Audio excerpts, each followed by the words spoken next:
So with that, we move on to our first main agenda item, which is the Development Contributions Policy consultation. And I'll first hand over to our Chief Financial Officer, Peter, to open the item. Thank you, Peter. Thank you, Chair Simpson, and thank you for the promotion. Tēnā koutou katoa. I wanted to start this session with some key themes and observations which I hope set a useful context for the more detailed material that follows. So to start, development contributions is one method which Council uses to fund growth across Auckland. Development contributions is at its essence about cost recovery and only to the extent allowed for under legislation. The proposal for consultation that staff have developed for your consideration looks to better reflect the cost of growth driven by developments over time. And by recovering costs at the right level, it also means that ratepayers pay no more than they should and new developments can have the right levels of service at the right time. House price impacts is always a key question in this space, and as indicated by the theory and evidence, these changes will not impact house prices. The changes proposed have differential impacts and will be received and responded to quite differently. In particular, the reduced contributions are spread across the entire ratepayer base, whereas the increased cost recovery applies to developments. As such, I expect developers and landowners to be very interested in this policy and its recommendations. And to be explicit, the better reflection of development-driven costs decreases the cost recovery contribution made by general ratepayers and increases that for developers. As the impact for general ratepayers is less visible to them on an individual basis, they are unlikely to be as engaged in this debate. But that does not make the consideration of the impact on this silent majority any less important. I will pass to Ross and the team now to cover these points and indeed many others. We will take questions as usual at natural break points. Ross, over to you. Thank you, Peter. Thank you. Kia ora koutou. Andrew will step through a presentation shortly, setting out the proposed policy change and all its impacts and implications. Just before he does, I just want to reflect on one aspect, that's sort of the context around Drury. So as I'm sure you're all aware that this, part of what's proposed here is some significant increases for the contributions for Drury. I just want to kind of reflect that, the reason behind that is we're talking about a significant increase in infrastructure planned for Drury. So the significant increase in contributions directly follows on from significant increase in planned infrastructure investment. As Andrew will outline, Drury is predicted to grow from a predominantly rural area to a city the size of Napier, about 22,000 houses when it's fully built out over the next 30 years. So if you think about moving from a rural area to something that's a city the size of Napier, that requires a huge amount of new infrastructure. Think about all of the roads, footpaths, parks, public facilities, public toilets, community centres, libraries, etc. It's a huge amount of infrastructure, and that is the driver behind what you're going to hear about today. That isn't something that's sort of just emerged now. There has been a significant amount of work that's gone to scope and cost the infrastructure for Drury, particularly in the transport infrastructure requirements part. And that's been led by the Supporting Growth Alliance, partnership with Auckland Council, Auckland Transport and Moho Kotahi. They've been working away at the transport infrastructure requirements for about the last 5 years. And so in particular, a couple of years ago, July 2019, the Supporting Growth Alliance released a scheme, a strategic view of what is the transport network for the Southern Growth Area, including Drury. So it does show significant infrastructure required, and that isn't something that's kind of been hidden away. That has been shared publicly, and there's been extensive engagement with landowners and developers. So the idea that there's a whole lot of extra infrastructure required for Drury is not new information. It's been well socialised. What is new here with this policy is just how should those costs be shared? And as Peter said, there's some considerations there around rates versus developers and a whole bunch of considerations, and Andrew will work through those things. I did just want to touch on, we are talking about future estimates of future costs. So these estimates for Drury have uncertainty built in, just like any other infrastructure cost estimates. All of our estimates within the 10-year budget and projections beyond are based off estimates And so there's an inherent degree of uncertainty, but that's not unusual for council plans, and that's sort of business as usual for development contribution policy. What we can say is there's been extensive work by Supporting Growth Alliance. We've used the best information available, applied robust cost estimation methodologies, and have applied consistent assumptions across the board for all of our work on DC and infrastructure cost forecasting. So that's, I guess, a bit of a context around what's going on in Drury and why things need to change. And the debate is really around not so much is the infrastructure needed. Maybe there's discussions to be had around when exactly things are needed. But the key thing is infrastructure is needed, so who pays for it? And that's kind of what this policy tries to address. So I'll now invite Andrew to step through the specifics of the proposed policy changes and all of the impacts and implications of those changes. Okay, over to you, Andrew. Thank you, Andrew. Good morning. Melva, can you bring up the presentation, please?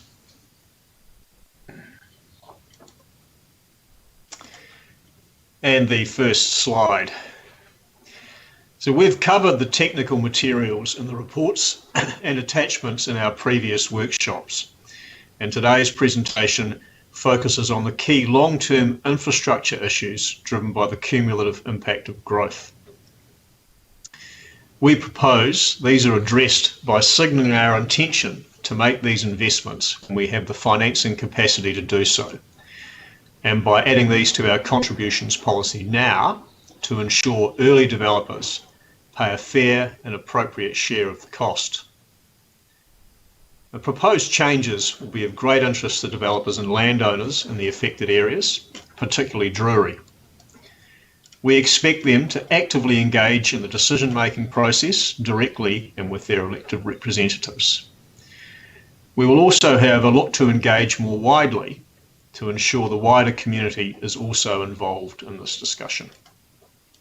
Next slide, please. So Auckland is still forecasting substantial population and dwelling growth in the next 10 years and beyond. And supporting this growth will require major investment in infrastructure. Rates and funding from Waka Kotahi for transport provide a substantial proportion of this investment. We're using development contributions to fund the growth share. If we don't seek a fair share of the costs from developers, the alternatives are higher rates and more demands on government in the future, and taxpayers therefore, or new communities with lower service levels than the rest of the city enjoys. Next slide. When we think about development, when the first development takes place, its demands on infrastructure aren't as great. But as neighbouring areas build up and we get a fully built out community, the cumulative impacts of growth on the need for infrastructure accumulate. And this is why we have a substantial investment when we're thinking about the fully built out community. Now, early developers benefit from this investment and equally drive the need for infrastructure. Now, our financing constraints and other issues limit our ability to deliver all the investment required this decade. Now, our current policy only looks ahead 10 years. We need to look further ahead, and we're proposing to include all the cumulative investment requirements that we're going to need in our new policy. Next slide.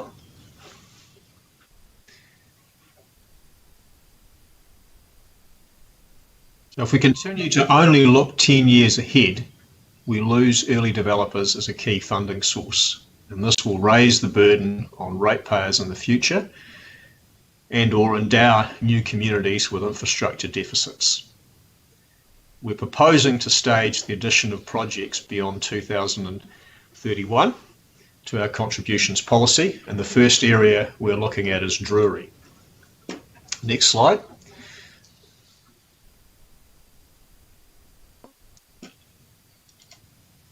And as Ross said, Drury is planned to have a capacity for 22,000 houses.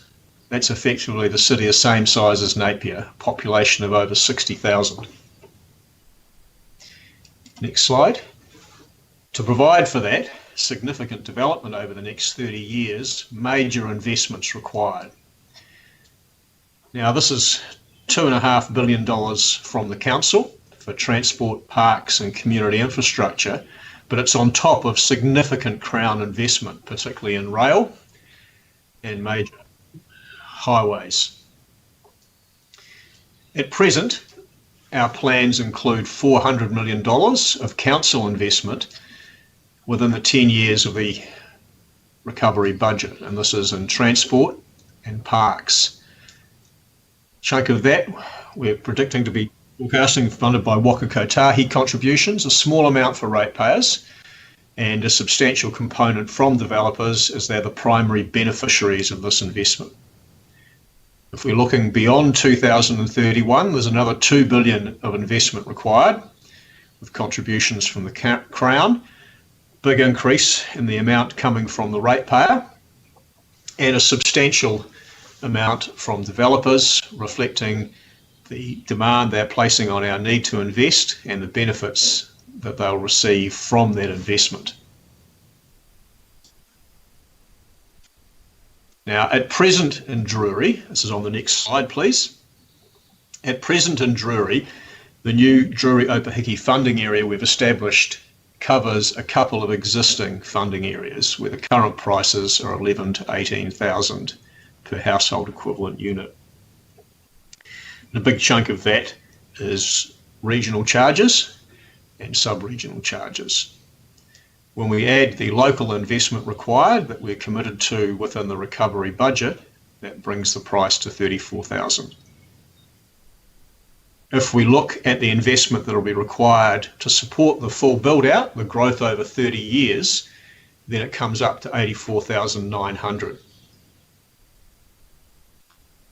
Now, if that $1 billion of investment we're planning to recover from developers for the investment beyond 2031, we could put in place a rate like the water quality targeted rate on ratepayers.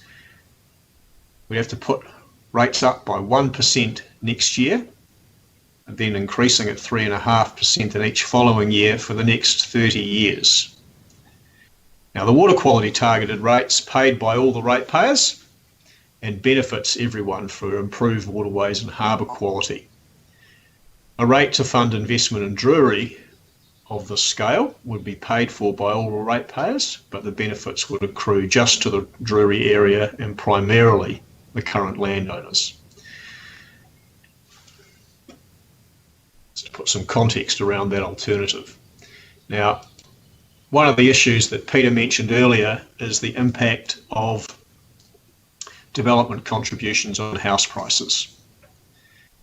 If you look at a situation where house prices rise, property prices are driven by supply and demand, as we've seen in the last decade or more in Auckland, where demand for housing's exceeded supply, prices have gone up. Now, when that happens, you get a lot of that flows through to the land value. And similarly, if the development contributions increase, then you'd expect that we see that would flow through to the raw land value and the price that people would pay for land on which to build. Now, with an increase in development contributions, we would expect developers to seek to raise their prices to maintain expected profits. But in endeavouring to do that, they'll be constrained by competition. The prices are driven by supply and demand. If they could have sold the house for more before our changes in DCs, they would certainly have done so. And I note that last year there were 42,500 residential property sales in Auckland, so there is competition there. And theory and international evidence suggests that the impact of changes on development contributions will be reflected in raw land value. In talking of house prices and raw land value, if we look at the Franklin district and the price movements recently in that area, gone up quite substantially, like they have for the rest of New Zealand. I'd note that most of the land in Drury, according to our data, 90% by value and area, hasn't changed hands since before 2019 in the most recent price rises. Next slide, please.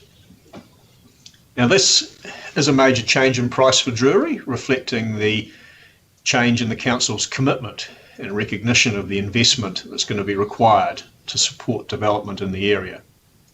I note that in Hamilton, they've raised the price in Rotokauri in recent years to reflect the investment required in that area to allow growth to occur. So why are we wanting so much infrastructure? We need to have, our desire is to have high quality functioning communities where the investment, the development and the investment we're making manages the impact of climate change and avoids us having to come back later and retrofit infrastructure into an area that's already built. That are leading to substandard outcomes and, as I noted earlier, having to be funded by ratepayers rather than the primary beneficiaries, which are the landowners and developers now. Next slide. So while we're starting with Drury, we are looking at a staged approach to look at infrastructure required in the other investment priority areas and to make changes to our development contributions policy in those areas as well to reflect the cost of the long-term investments. Now, that does mean that while we're working through this process, prices in the other areas will be lower than Drury. While we have a lot of information about the costs in those areas, we need to do some further work to ensure that we've got that to the standard required to support its inclusion in the development contributions policy. We're working through what will be required to achieve that, detailed work programs under development. We would certainly wish to get this done as quickly as possible and as much as we can within the 12 months. We don't expect that with a staged approach we would see a massive shift in the focus of development across the city. The development cycle tends to be a little bit longer than that. Development's probably not going to start on a broader scale than it already is underway in Drury for a while yet. There are still private plan changes before being considered. Now, I'd note that in this context there is a alternative resolution that's been put up asking officers to look at their time frame, come up with a work program. I think that's the new resolution C. Now, this was all a proposal for consultation. It's important that we get the feedback from the developers and from the community to support decision making. We've scheduled consultation events, online events reflecting the alert level we're in at present. It's a process we've been through before. Elements of the recovery budget were done in this way and the emergency budget previously. We'll also have plans in place to encourage the wider community to engage, to ensure that we get a broad perspective on these proposals. Now, that's the end of the presentation, and I'm happy to take any questions. Kia ora, Andrew. Look, just before I do open for Patai, Ross, Andrew's referenced it, could you just clarify the new Chair's recommendation C? Someone could please bring up the recommendations.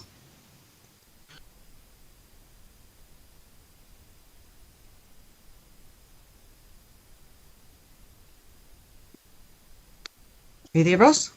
Yep, I can see that now. So recommendation, before we get to C, if we just talk about recommendation B, what that is doing, as Andrew has suggested, we need to focus on rolling out higher DC charges, looking beyond 30 years where we've got the right information.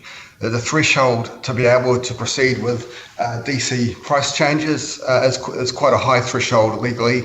We've got to have some quite robust information, understand cost to a certain level of detail, and understand, in particular, the allocation, how much of it is renewals, how much of it benefits growth versus service level improvements, and how much benefits existing development that's already occurred versus future development. So there's a high bar in terms of we've got to have the right information.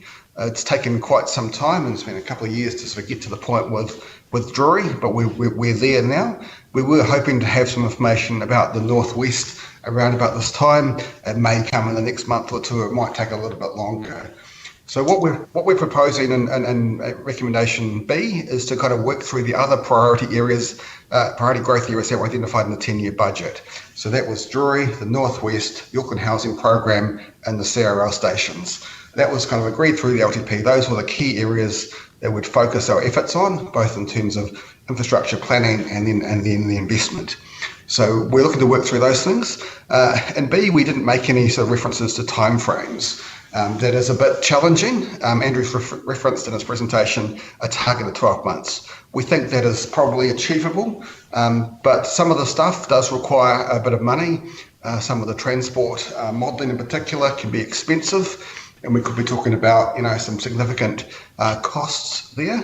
There's also some things that we're relying on parties beyond our control, particularly the Auckland Housing Program. A lot of the work has been done by Kaunga and through a partnership venture, and then there's government policy decisions as well that might affect the funding and financing of that area. So there might be some things that happen from external organisations outside of our control. So we think it should be possible to complete those 4 areas, Drury and then the 3 others, within the 12 months period. But what we're kind of committing to is sort of best efforts. We'll do what we can, and if we do need to put more resources into it, if we need to seek more money or we need to reprioritise other spend, then we'd come back to the committee in due course, give you an update on how we're progressing, and talk through any of those kind of resourcing implications. So we're kind of saying we can't 100% commit to within 12 months, but we think we can do it. We can do our best efforts, and we'll do it as much as is practical. And if there's resourcing constraints, we'll come back and talk to you about those and find a way through. Ka pai, thank you for that, Ross. Look, before I open to questions, I should move and get a seconder. I've had a request from Deputy Mayor and Councillor Darby. Councillor Cashmore, do you want to move and Councillor Darby second? Happy to do so, Chair. Yeah, happy with that, Madam Chair, thank you. Thank you. So we have that. Now I'll open to Pātai. My first I have is from you, Councillor Cashmore, in advance. Is that a good time for you now, or do you want to hold for a bit later? No, that's fine. And I'll have some comments later as well, Madam Chair. Okay. So thank you to you, Desley, for C, because I think a lot of people were seeing this as something that's going to be done to Drury. And, 660% increase was pretty hard to take. So my first question was going to be around that, and that's been covered off. So my second question is Andrew, and thank you for your work and our conversations this week. Andrew's been much appreciated, and over the workshop times as well. So I've been expressing concerns around this proposal right from the start. But I'm getting to a more comfortable place now. So developers are seriously questioning the costs that the new DCs are based around, and especially the land costs. Will the consultation be the place for the developers and staff to come to a more joined up position and understanding around the actual costs and the forecast future costs? That's the first question. Right, in response to that question, the approach that's taken to forecasting the costs is the same looking beyond the 10 years as within the 10 years in regard to land prices. I'll ask Bridget from the Development Program Office to add a little bit to that. Bridget. Sure, morning everybody. So clearly quite a large component of transport costs is land price. And land price changes over time, particularly in areas areas like Drury, when they are moving and evolving from rural through to urban. And obviously, as we saw in the chart that Andrew put up, the changes over time. So the work that's been done to understand the costs has involved a lot of work as part of the supported growth designation work.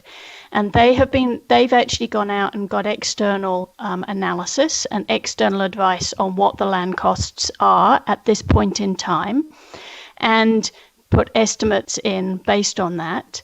And then we have escalated those costs at normal escalation rates to take into account that we're not actually going to be putting this work in until beyond the 2031 period. So extensive work has been done to both understand what the land costs are now, and those have been what are incorporated into our assumptions, and also for the actual costs of the projects, really working through the scope of what should be involved in those projects, both at final build out and during the time of actually building the pieces of work, because you need land over that time, and using assumptions and using basis of things like the Wakakatahi standard assumptions to make sure that we're actually putting assumptions in that are relevant and work with best practice based on the knowledge that we currently have. Thank you, Bridget. And this is a proposal for consultation that will allow us to take feedback from the developers. And I'd note that Ross identified that we are looking quite a long way ahead, and we're able to adjust our policy over time as plans and costs change, also through consultation. And we're able to update it as we get better information. And indeed, if costs were to come down markedly, and we've already charged people, we're able to provide refunds, and we keep good records to enable us to do that. Bill, further questions for the part? Just one more, Madam Chair, if I may, then I'll have a comment please later. So Drury, due to its sheer scale, like it is Napier, 60,000+ people, is one of the largest developments this country's ever seen. And it is unusual to take developments beyond the 10-year time frame because of accuracy reasons. Doing so is actually more than doubling the price of the development contributions for the Drury area. We have other areas that also got long time frames, some of them in that spatial priority areas and some not, and some yet to come, such as potentially the light rail corridors. What projects other than Drury do we currently have that are in the over 10-year category to be expanded upon? And which ones of those are in the spatial priority areas? So the investment priority areas have been identified in the recovery budget, and that's where investment's been focused that was available within that time period. Looking beyond 10 years, and our proposal as to where we'd stage taking this approach, i.e. looking out over a much longer time horizon to the investment required. So the investment priority areas included in this advice are the Auckland Housing Programme, Mangere, Mount Roskill, Oranga, Northcote and Tamaki, Drury and the Northwest, and looking at, in the Northwest case, at Red Hills, Westgate and Whenuapai, and the CRL stations at Karangahape Road and Mount Eden. It's important that we also look at the longer term investment requirements and the appropriate sharing of the costs of that investment for these areas, for the council's wider financial and investment position, and for the future residents in those areas, but also so that we're treating Drury equitably with these areas. Thanks, Andrew. Thank you. Thank you, Andrew. Thank you, Deputy Mayor. Councillor Darby, did you have a question or just a comment? I do have some questions, but Chair, you did fetch quite a few questions in advance. I'm just wondering, did you want to go over the responses to those questions? Otherwise, I might be asking the questions already been answered. Are these questions that have been covered in the Q&As that I sent around, or other ones you're talking about? Yeah, but of course the Q&A is not facing the meeting because it's not public. And I'm just wondering whether you wanted to go over those questions. Yeah, Andrew's covered some. Andrew, do you want to go through those Q&As? I'm happy to do so. There are quite a few. I think maybe if you do, hold on. Well, why don't you do that, and then we'll see if we've still got questions following that. Thank you. Right. I've got 8 pages of Q&As, councillors. Actually, I'm going to rewind that. I think I'll just see what councillors have with regards to questions, and then because they are, I mean, I'm just hoping councillors can read those questions. No, I'm going to rewrite. I'm just going to go for my question order list. I'll go for Councillor Coombe next then. Oh, so I do have questions. Do you want to come back to me for the Okay, I'll come back to you, Councillor W, if that's all right. Good, thank you. Councillor Coombe. O e te hia mana tēnā koe, Desley. Nā mihi mihana kia koutou katoa. Moi mai rā e te rangatira matua Bobby. Thank you for that acknowledgement, Renata. And thoughts with the whole whānau of Ngāti Whātua Ōrākei at this sad time. So thank you for that opportunity to acknowledge Matua Bob at the beginning of the meeting, Chair Desley. I just have a couple of pārtai, if I may. Just on paragraph Waru, it says that officers consider the short-term trade-offs are outweighed by the better signal cost signalling and associated longer-term benefits. I just wanted to check in that we've covered all of those longer-term benefits in the presentation, if there's anything else that needs to be highlighted, because I couldn't find anything in the report that speaks directly to long-term benefits. The long-term benefits that I was referring to broadly are that by setting and train this process now of planning the investment and planning the funding, we avoid infrastructure deficits in the future. We avoid some of the funding challenge that they'll present at that time.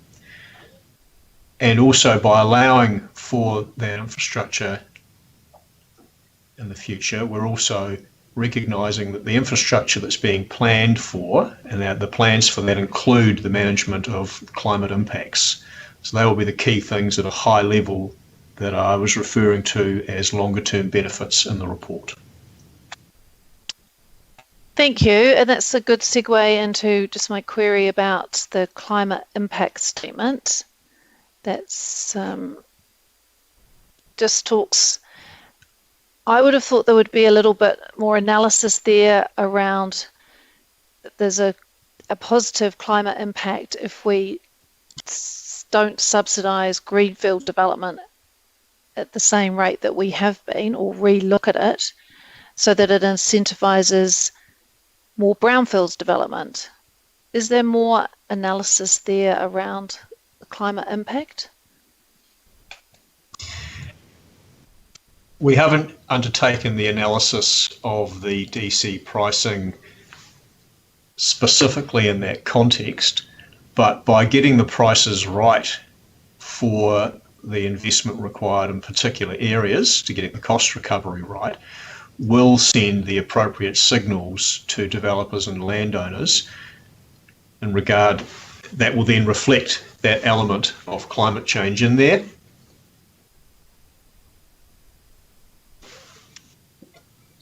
Okay, kia ora, thank you. I do feel it's kind of there's a bit of a gap missing around. There's some analysis missing that it would have been good to have seen in that climate impact statement. And again, it's not about the recommendations of the report being neutral, because the decision making we're making is putting us on a certain path if we make these decisions and go out for consultation and then they're implemented. So the Chief Economist's Office notes to me that getting the infrastructure cost of greenfield development right means that we don't subsidise development that triggers greater climate costs, and therefore we're not incentivising that development relative to development in other areas. And that's a key element in this space, Councillor. Okay, thank you, kia ora, and I don't have any petu kororo. Thank you, Desley. I'm happy to support the recommendations.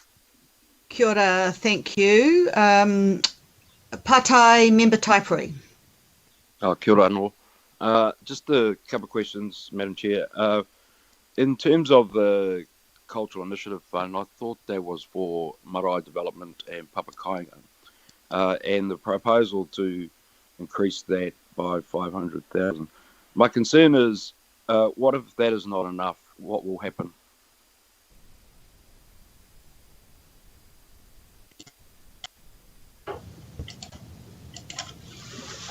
So our proposal, we've identified that at the moment, the Cultural Initiative Fund funds development contributions and some other costs for the development that you referred to, Member Typery.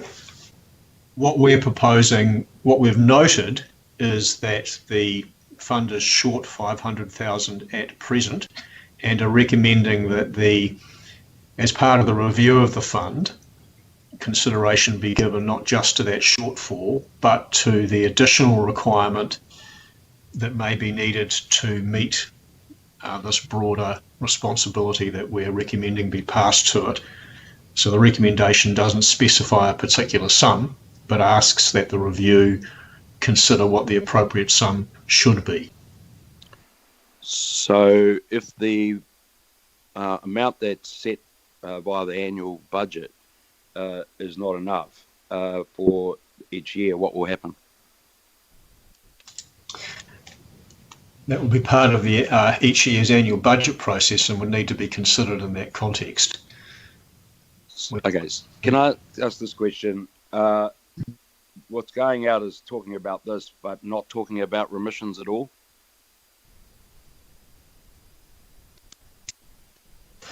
The materials that go out for consultation, the proposal is to recommend as laid out in the resolutions here and in the report, but the discussion in our consultation materials does identify that remissions are an option, and this is for consultation, and therefore the council can consider the community's feedback on that proposal and on both options when it makes its final decision.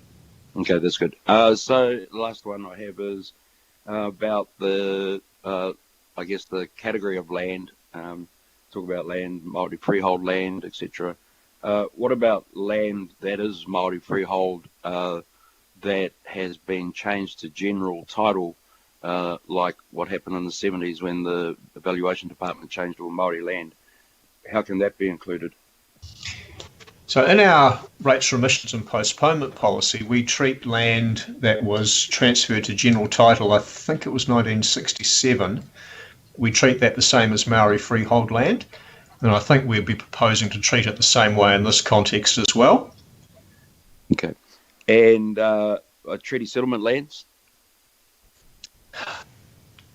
I'll ask Aaron to give a little bit more detail or discussion in response to that question around the way we're approaching the definition of land. Aaron, please.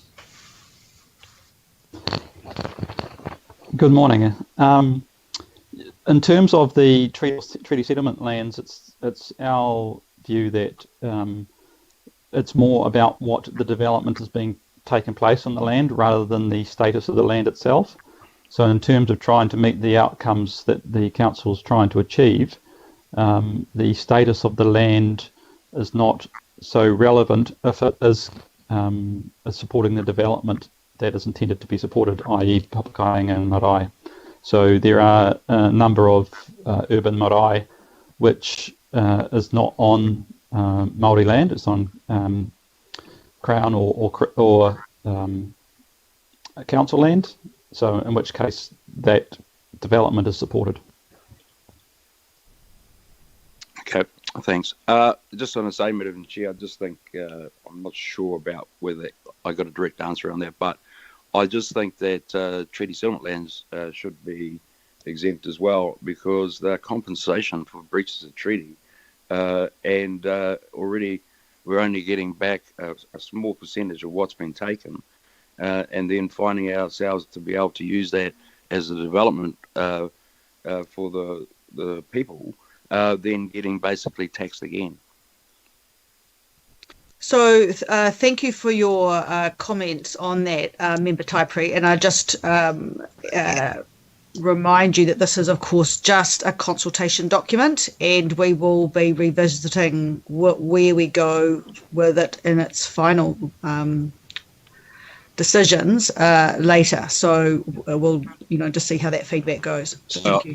I'm aware of that, but I guess my key is getting it out there to make sure that it's been put on the table, so it isn't said later on down the track, oh, we didn't put it out there, so we can't make any decisions around it. Thank you. It's definitely included in our consultation materials, and in the detailed attachment explores these issues quite a lot, and that means that when the feedback comes in, the council's got the full scope of decisions still in front of it.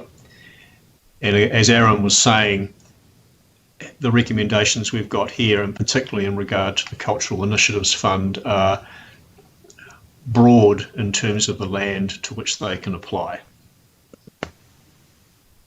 All good, Member Taipuri? Thank you. Thank you. Ka pai. Pātai, Councillor Walker. I'll have a follow-up to Councillor Coombe, and if I use the example of Drury as it goes to meeting the costs of climate change, particular concern is that I believe that the cost of development in Drury is going to go up dramatically over time because it's effectively development in a floodplain. And if the full consequences of that have not been adequately factored in at this point in time, if in another year or 2 years' time, as those consequences become obvious, can the development contribution for that area be revisited because it may need to be higher? And similarly for other areas where it's essential that developers pay for the cost of development in areas, frankly, that maybe shouldn't be developed. We're able to make adjustments with further consultation over time as more information becomes available. So if the circumstances Councillor Walker referred to were to arise, we have the option to go back and consider it again. Okay, and the related question I've got just around the charging, you mentioned that this new charging regime doesn't kick in until 2022, that's next year. Is it primarily focused on just Drury at this point, or will there be increases in development contributions across the balance of Auckland?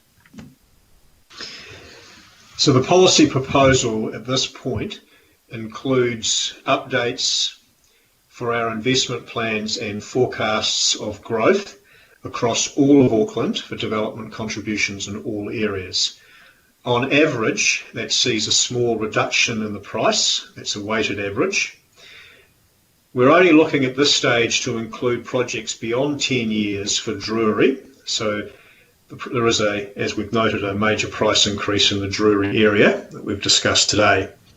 For the other investment priority areas, we're proposing to investigate the long-term investment required and the implications that has for DC price, and endeavour to come back to you with changes for those areas and getting that implemented within the next 12 months, as noted in resolutions B and C.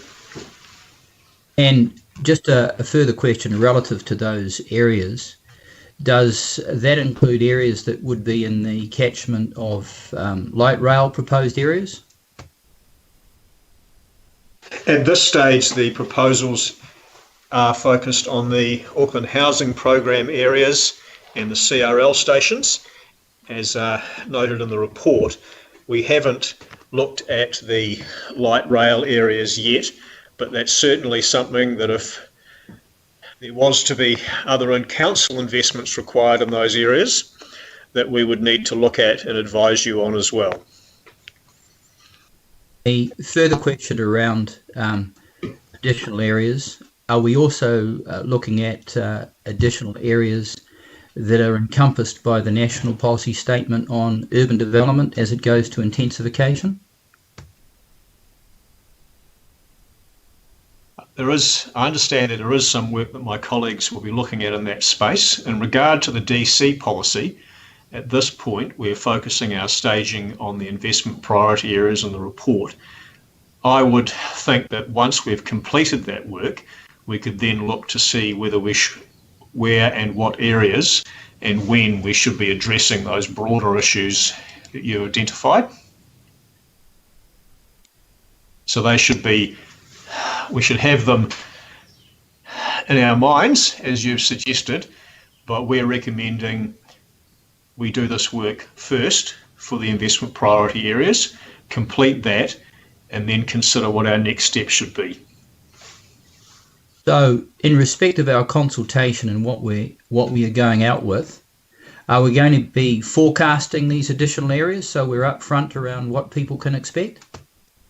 The consultation will identify which areas we're going to look at next, although we won't be saying what the prices might be, as we wish to complete the work before we do that. And certainly once we've done that work, we would then consult again on any proposals. Thank you, Councillor. Final question, I think. Final partai, Councillor Darby. Thanks, Chair. Hopefully the audio is a bit better now. Appreciate this. Thanks for your work and that of officers and Councillor Cashmore working up the amendment. We were crossing over on a few words last night, but just going to that amendment on the C, Chair and Andrew, would it be of value to identify what are effectively those investment priority areas, which are the same as the spatial priority areas, which is Inner Northwest Growth Area, CRL Mount Eden, Karangahape, Manukau Regeneration, and the Auckland Housing Program of Roskill, Tāmaki, Māngere, Northcote, and Oranga. Because I asked that, Chair, because Councillor Cashmore makes a really good point that this is more than just about Drury, but we're not quite clearly signalling where it is that our next area of focus is. So is there value in identifying those areas? That's my question. First question.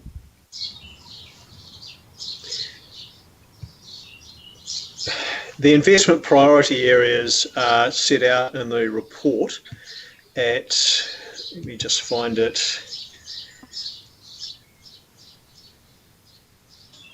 at paragraph 21. They could be copied into the resolution, but the resolution refers to the recovery budget, and it's the same list that appears in the recovery budget. Okay, look, we can make a mountain in wordsmithing this. If you're satisfied that it's enough, then let's live with that.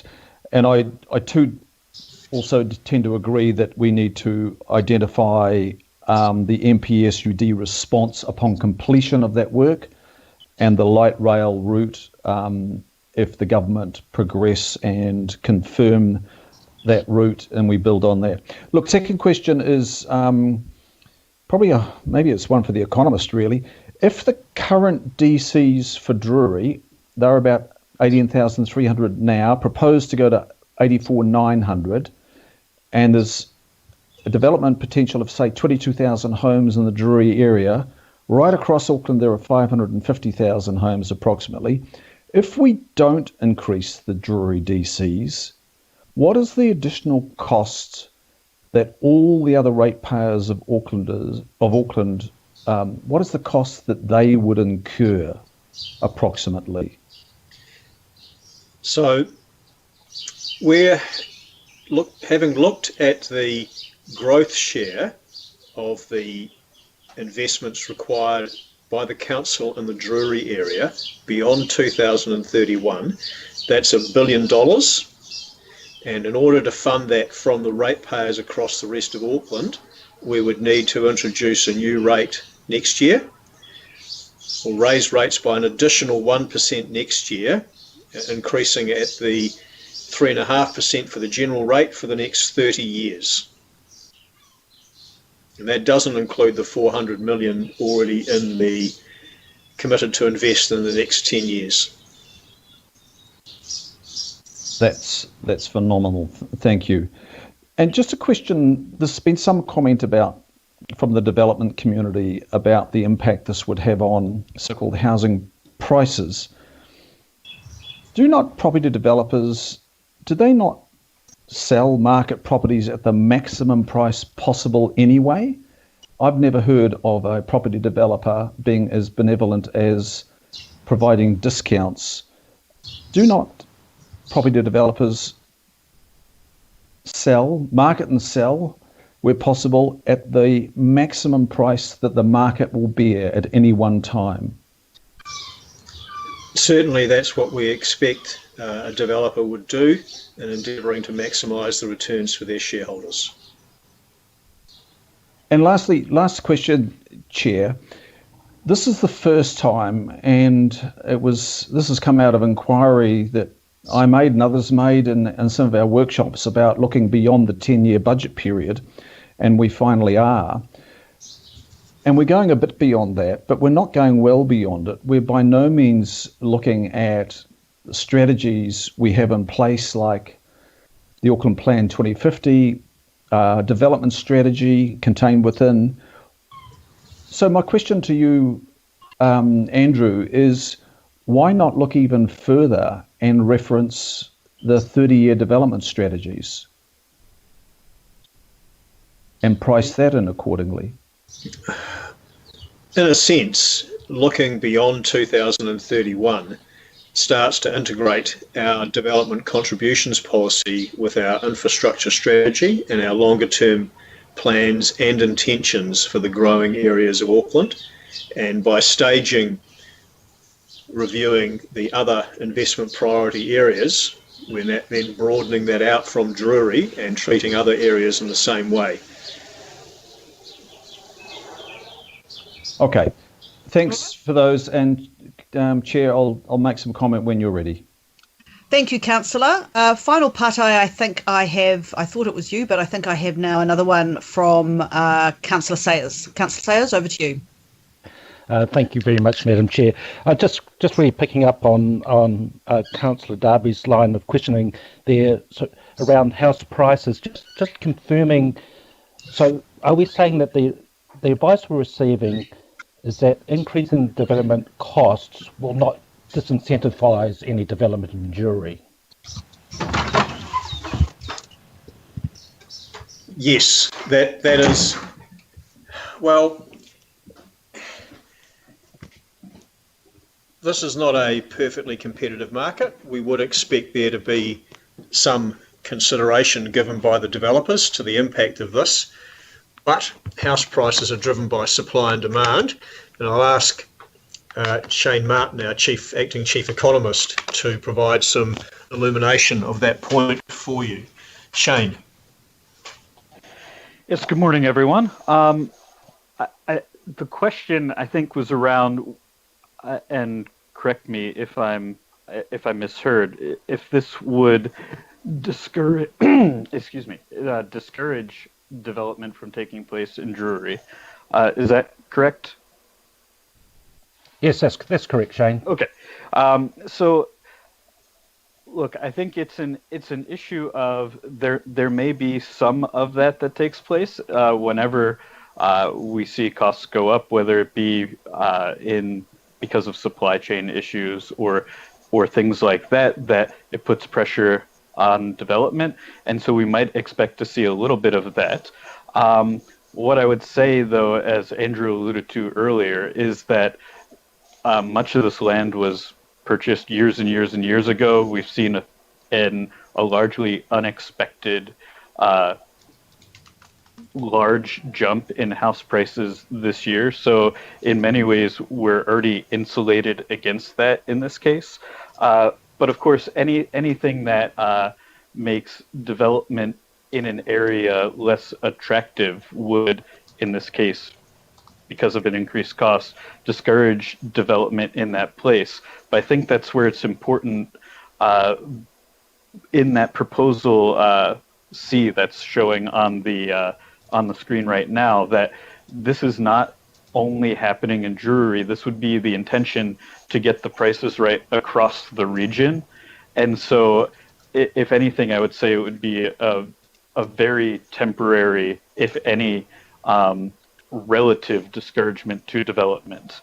And another point I'd bring up is that something Andrew mentioned earlier is one thing that this does do, recognizing that nobody likes facing increased costs, but everybody likes increased certainty. This does provide certainty of being able to provide the infrastructure that's required. So I think I'll leave it there, unless there's something else you wanted me to address. Look, Shane, that's very helpful. Probably, I guess the logic, or just rounding out the thinking there, that's a very helpful answer, Shane. Could we apply the same thinking in our heads as we make this decision, that logic would also apply to potential increases, say if we applied those to resource consent or building consent? Would the same logic apply? I suppose that it would. I'm not sure. Do you mean the cost of gaining consent or processing it, or just overall? Yeah, both. Overall. Yeah. I mean, I think, Shane, yeah. As far as the pricing of our consent and regulatory fees, they are limited to cost recovery. So we can only recover the costs that we incur in processing consent and building consent fee, resource consent and building consent fees. Okay, Andrew, that's helpful. I was just trying to understand if we did increase those to, does the same logic apply? I guess it's just a useful debate. I appreciate the advice that we're getting. Okay, any further comments staff wants to make around the questions? Andrew? No, I have no further comments. Okay, so thank you very much for your work on this. And I ask you to stand down now, and I will open to comments from councillors. And my first comment comes in the name of Councillor Fletcher. Tēnā koutou, Madam Chair, and may I commence by offering my sincere condolences to Ngāti Whātua. But I've watched this issue come around and around, and all I can reflect on is just how many times we've all heard from communities that quality infrastructure must be put in place before population growth, and we know that the costs have to come from somewhere. Some of us argued for a staged approach to the unitary plan because we couldn't see how we could possibly do all of the infrastructure that was going to be required. And we all know and have experienced that governments of whatever colour have given too little support, given the pressure on Auckland to accommodate population growth. So I, in supporting this today, want to acknowledge the developers who've contacted me over the last week or so with their concerns, and I'm not entirely convinced that we have actually landed completely in the right space here today.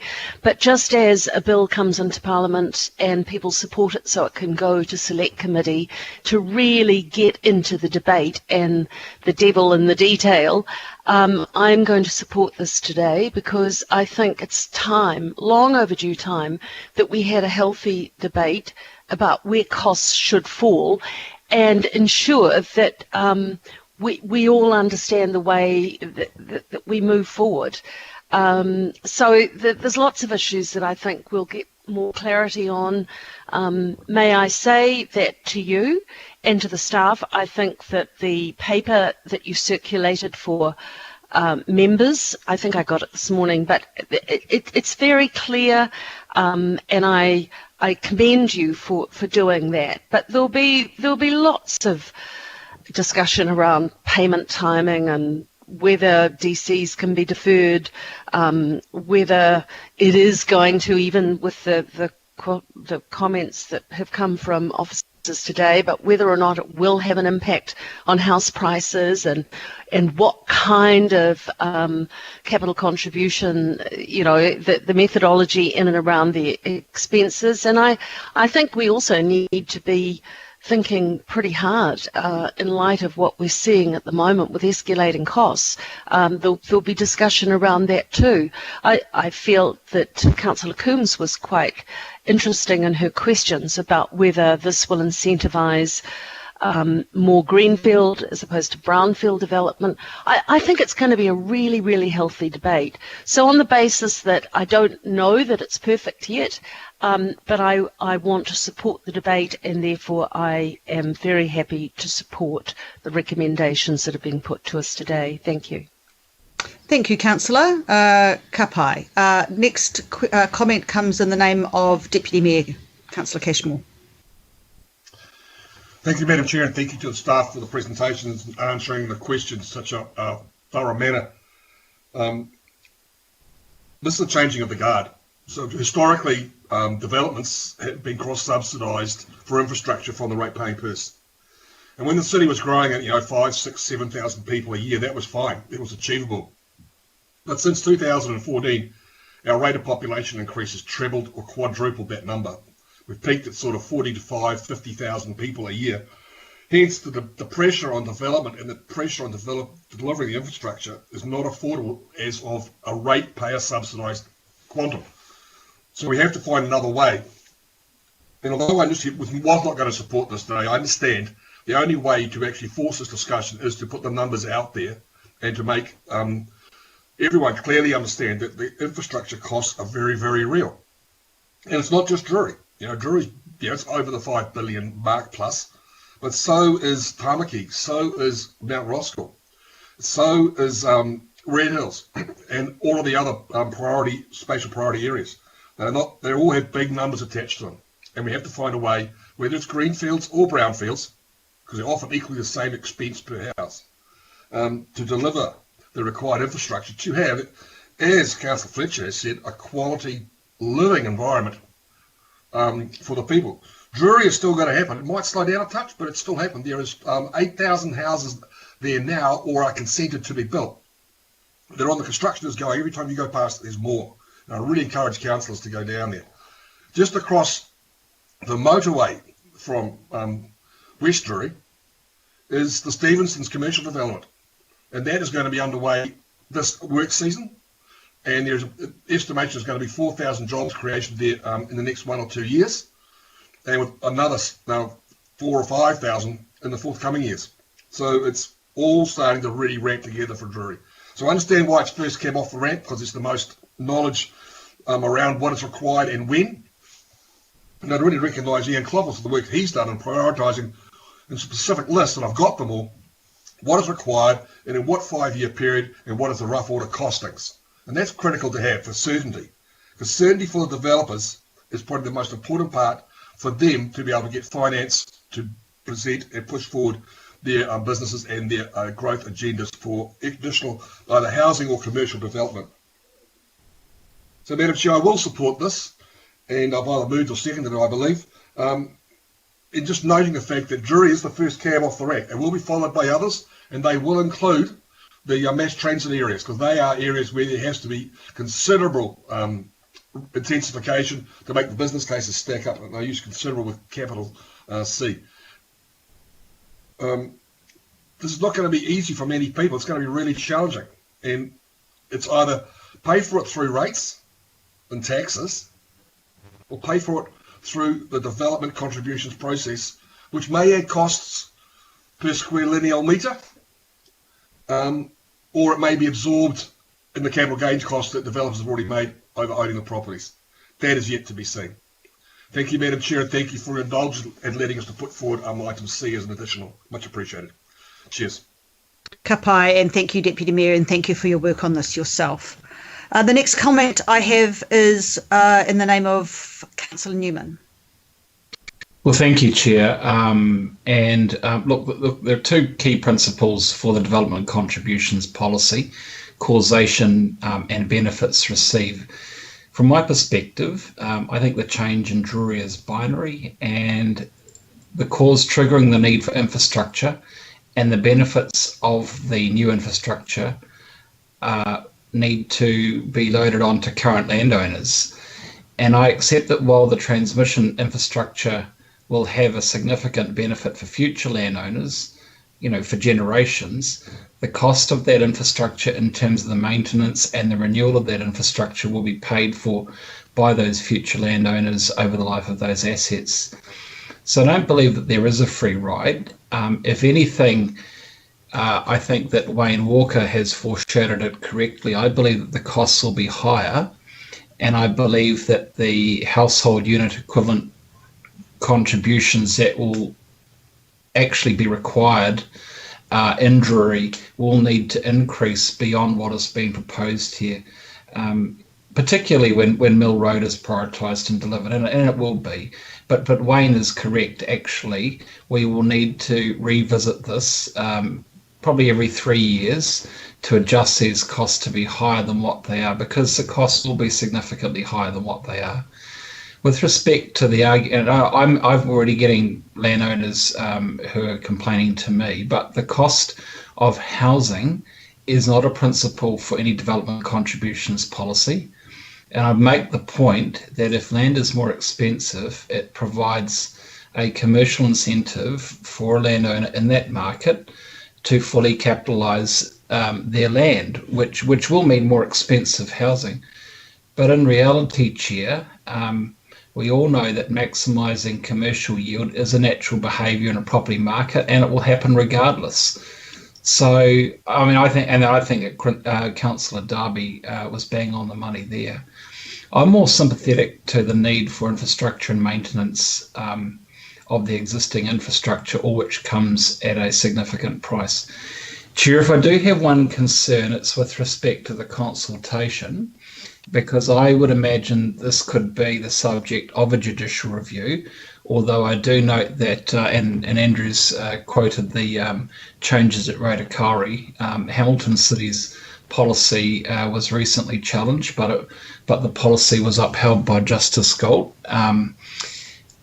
But I would prefer that the key stakeholders roundtable should in fact be a formal hearing after the close of submissions, so that, you know, Douglas Allen and other counsel for the developers have no grounds for an argument on the basis that their exchange with decision makers took place prior to councillors having submissions for that exchange. So, and I don't think that we should be so proud of our have your say and so welded to our no hearings policy.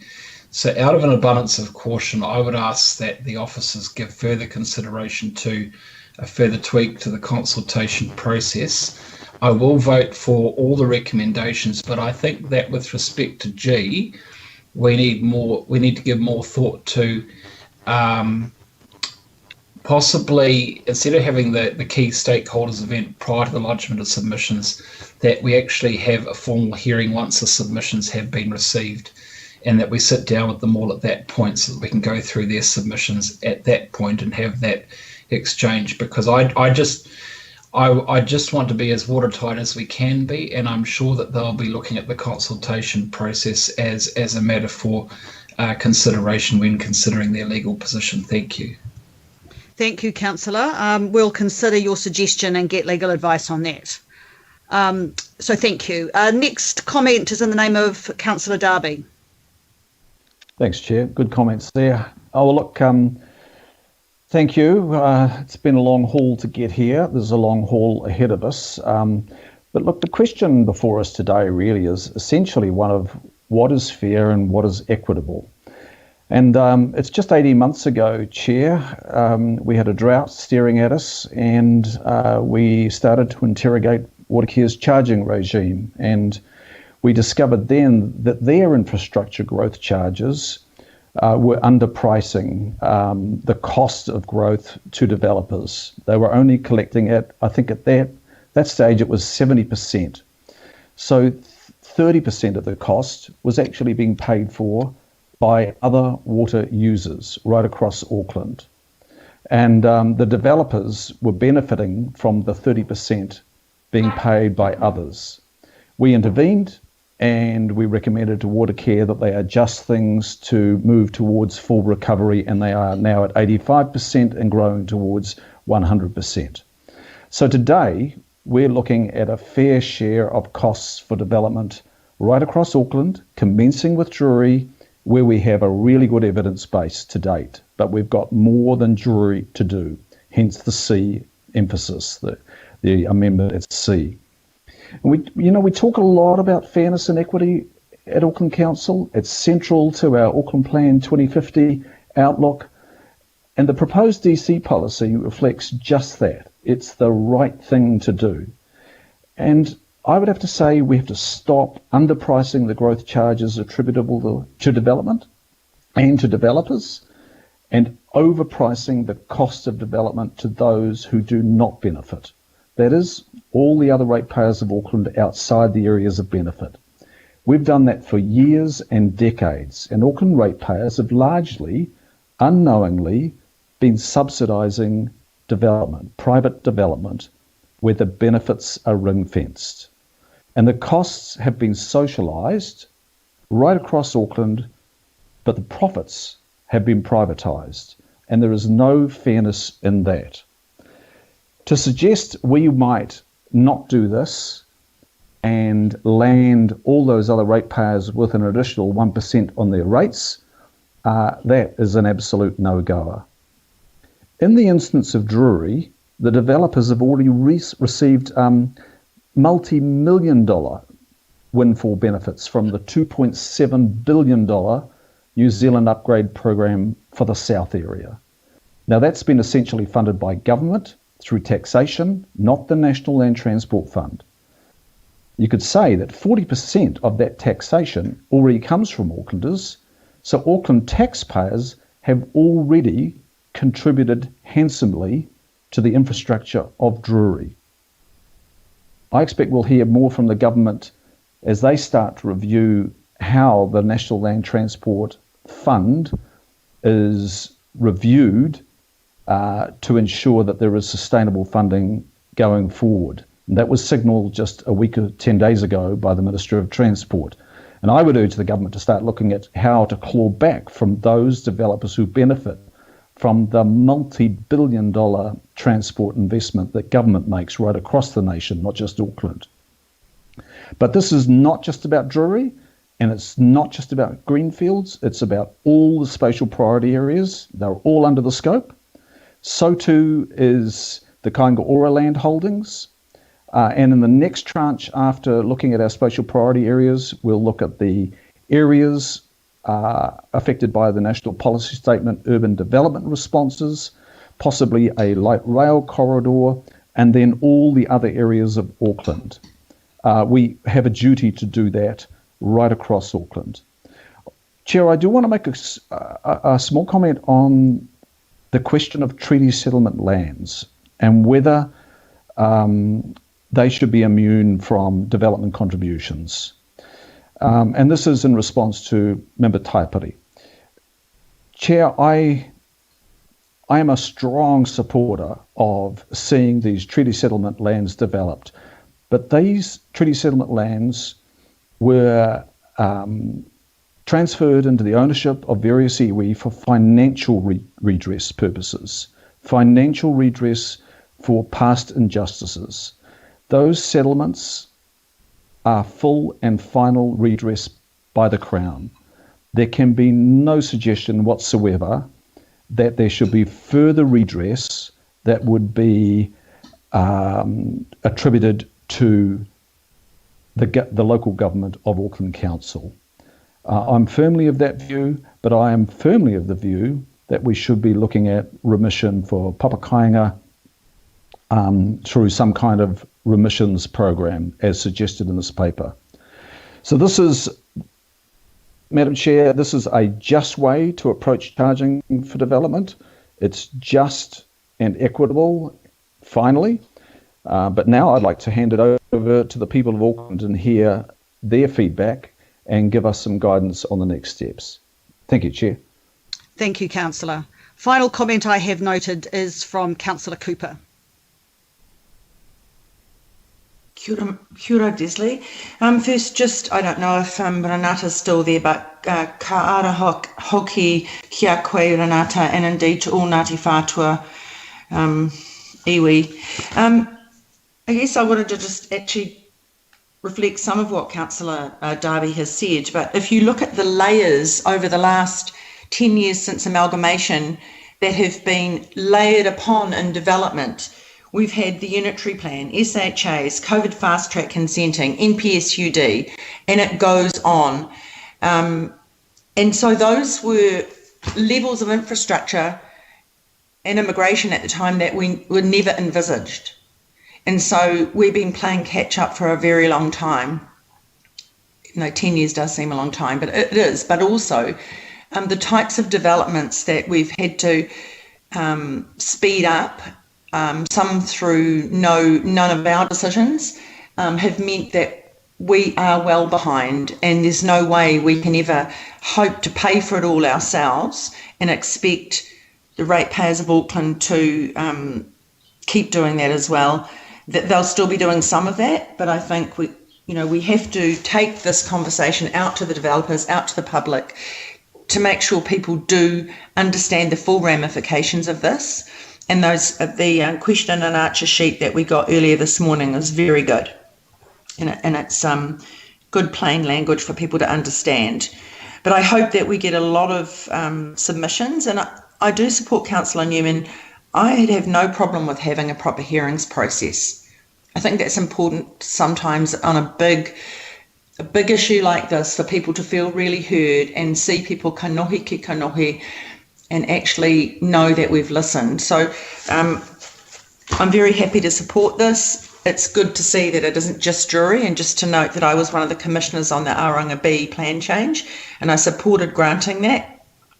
But it is massive, and it had no infrastructure, and that's got to be built, and it's got to be paid for. So I look forward to seeing how other areas around the Rohe are incorporated into that over time. And I just also want to thank the staff, because this is a massive piece of work. Thank you. Just to wind up the debate which we've had today, my comments are around our exponential housing growth in Auckland. Look, and it is huge.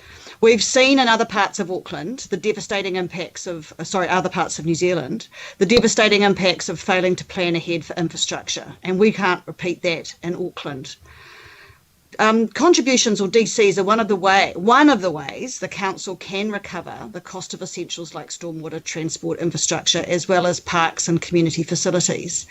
The infrastructure needs to be funded one way or another, either, as has been mentioned, by the taxpayer, the Auckland ratepayer, or the developer. The question here is, what is the appropriate share for developers to pay?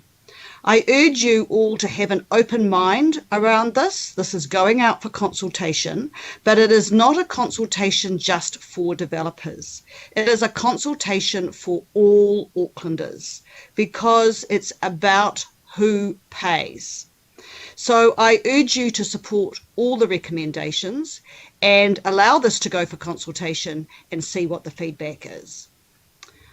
Thank you. It's been moved by Councillor Cashmore, seconded by Councillor Darby. I will now take it to the vote. All those in favour say aye. Aye. Aye. Against? I'll take that as carried unanimously. Thank you.